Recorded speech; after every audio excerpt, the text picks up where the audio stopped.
What is up, YouTube? This is Inashi with yet another deck profile video. This time I will be showcasing the purple deck, the deck of Beast, a 100% Beast deck that I have had for a very long time, and I have constantly been trying to upgrade it and make its mechanics a little bit better.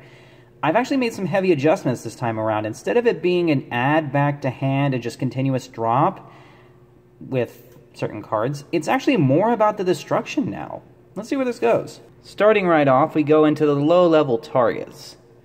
We have the 2 Key Mouse, 1-star tuner. If it's destroyed by battle and sent to the grave, you get to add a level 3 or lower beast from your deck to your hand. 2 Moja. I've been playing around with this card and its 4-star counterpart for a while, and I love it. If it's destroyed in battle, you can add a level 4 beast from your grave to your hand. There's actually a few more targets this time around. 1 Uniflora, Mystical Beast of the Forest. I love this card, but I can never really run it successfully at more than 1. At least not yet. If all the monsters in your grave are beast, you can tribute this card and special summon a beast-type monster from your hand or grave, except Uniflora, but it can't attack this turn. More often than not, I use it from grave, because it's just another replacement for Reborn, and it's a 1-star, so it's awesome. And the level 2 targets, which we all know the reason why they're level 2 targets in the first place, is the 2 Calantosa and 2 Valeraphon. I found that this smaller number, along with all the level 1s that I run, is actually a much better engine. All the extra level 2s kind of just interfered with the deck's flow, and I kept getting bad hands. And then we move into the high levels. Starting off with level 3, just a pair of Lockcat. When this card's normal summoned, you special summon a level 1 beast from the grave in face-up defense, but its effects are negated, which isn't really a big problem because most of the effects I care about tribute themselves off the field in order to activate, so it's not really a big deal to me. Or I might get a tuner out of it, who cares? 3 Beast Striker. You drop this card from your hand, you drop a card from your hand, you special summon a Moja from deck. That's why this card is actually really good. On top of that, it's a level 4. I love it. And it has an odd stat of 1850. It's funny. 3 Chain Dog. We all remember this card. If it's in the grave and you have 2 or more beast-type monsters, or exactly 2 face-up beast-type monsters on the field, you can special summon it from the grave for free, but it's banished if it leaves the field. It's mainly used for an Xyz loop.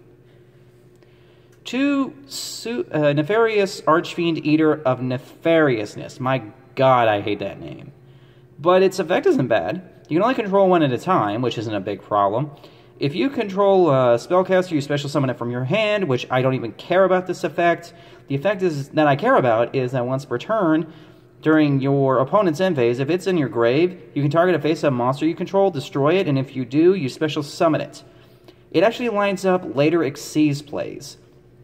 I only run it at 2, though, because while I like it, it's not necessarily a good card. But it's easy to pitch with cards like Beast Striker and Egotistical Ape here. You can only special summon it, and you have to do that by discarding a beast from your hand. And when you do, you have the option to increase or decrease its level by the level of the monster you discarded. Which is pretty good, because you can make this anything from 1 to 12, if necessary. And Green Baboon. The main reason that Archfiend Eater is even in this deck is because of this card that I've decided to replace over the other level 7 that adds back when it's normal summoned. My goodness, that was annoying. When a beast you control is destroyed and sent to the graveyard, you can pay 1,000 points and special summon this card from your hand or grave. Next, we move into the spell cards, starting with the triple Ayers Rock Sunrise. You target a beast in your grave, special summon it, and if you do, all face-up monsters your opponent currently controls lose 200 attack per beast, plant, and winged beast in your grave. You can only play 1 of this card, but I have won games solely because of this spell. After I bring back the monster from the graveyard, which I usually do after I do all my other summoning, this card gives me the push I need to run right over their monsters, provided I survive the turn. 1 Foolish, drop a monster from deck to grave. 2 MST, thinking about replacing it with Twin Twisters, but not quite there yet. 3 Obedience Schooled. Despite the low number of targets, this card is actually really good in this build. If you control no monster, special summon 3 level 2 or lower beasts with different names from your deck. Effects negated, and they're destroyed during the end phase, which actually sets off the Green Baboon, surprisingly enough. If you activate this card, you can't special summon for the rest of this turn except beasts, which is fine. This is an all-beast deck. Another reason this deck is all pure beast. And then 1-for-1, mainly just another discard outlet, but it's good to get out that Uniflora or the 1-star tuner, I guess. And then the traps, they've been simplified down to 1 bottomless, 3 Horn of the Phantom Beast, equips itself to a Beast or Beast Warrior type monster you control, gives you 800 attack, and if it manages to kill something in battle, you can draw a card. And 2 memory loss. If an opponent's monster activates an effect in attack mode, you switch it to defense and negate its effects. It's the poor man's breakthrough skill, as I've said numerous times in the past. And then we go into the side deck, starting with the 1 Fabled Catsith. This was a tech card I was going back and forth with, mostly just because of the Fabled Unicorn. Fabled Catsith says that if it's discarded to the graveyard, you select a face-up card in the field and destroy it. It's extra destruction if you decide to do it that way. And Unicorn says that it requires a Fabled tuner and 1 or more non-tuners, so the easiest way to play that was to drop Catsith somehow and then bring it back with the Lock Cat, which the 3rd copy is in here as well. Anyways, its effect is that when you and your opponent have the same number of cards in hand, you negate all spell, trap, and effect monster effects activated by your opponent and destroy those cards. This card ticked a lot of people off. They had to play card-countingly precise in order to make any kind of moves without losing their things in the process. It was actually kind of funny. And then the 2nd copy of Uniflora in the event that I am ever able to run it in more than 1. We also have 3 copies of Closed Forest. All face-up beasts you control gain 100 attack for each monster in your grave. Field spells can't be activated while this card's on the field, and field spell cards cannot be activated the turn this card is destroyed. So it automatically hurts opponents.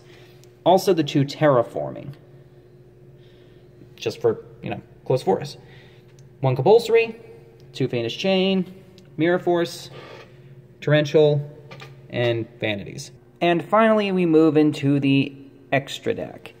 Starting with the pair of Naturia Beasts. Drop 2 cards from top of your deck to the grave to negate a spell. Thunder Unicorn, where you can reduce an opponent's monster's attack by 500 for each monster you control, but only this monster can attack the turn you use this effect. It's just to get over power cards I may not be able to get over easily. 2 Voltic Bicorn. If it's destroyed by your opponent's card, battle, or effect, both players mill 7. That's actually a lot more hurtful to a lot of people. But to me, it just fuels the grave. 1 Lightning Tricorn. If it's destroyed by your opponent, you can either summon this, or one of those. And its stats aren't bad either. 1 Naturia Leo Drake. It's a 3000 beat stick. Its big brother's honestly better, Leo, the Keeper of the Sacred Tree. Can't be targeted by an opponent's card effects except during Mirror Main Phase 2.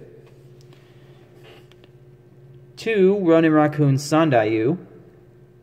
Despite the fact that I only have 4 main deck monsters that level qualify, this card is played quite frequently.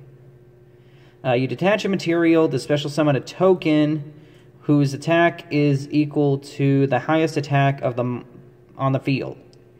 And if you control another beast type, this card can't be destroyed by battle or card effects, so it's decent defense too, although its stats suck.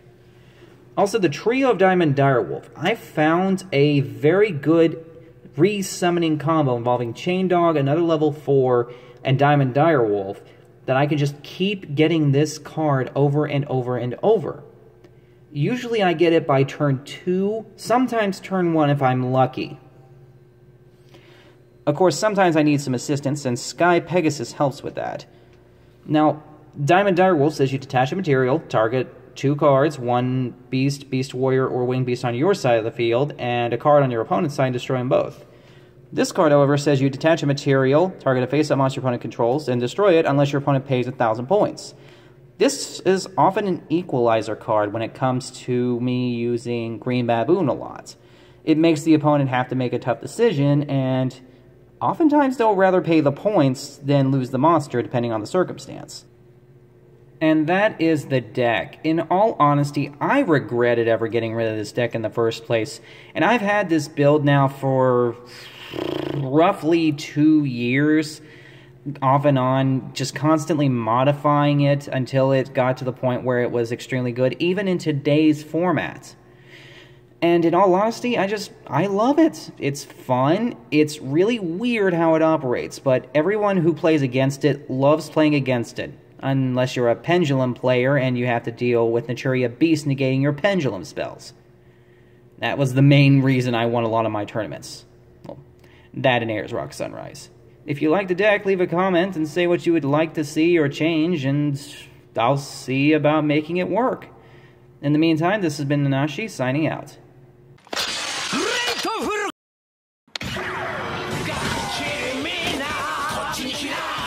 Got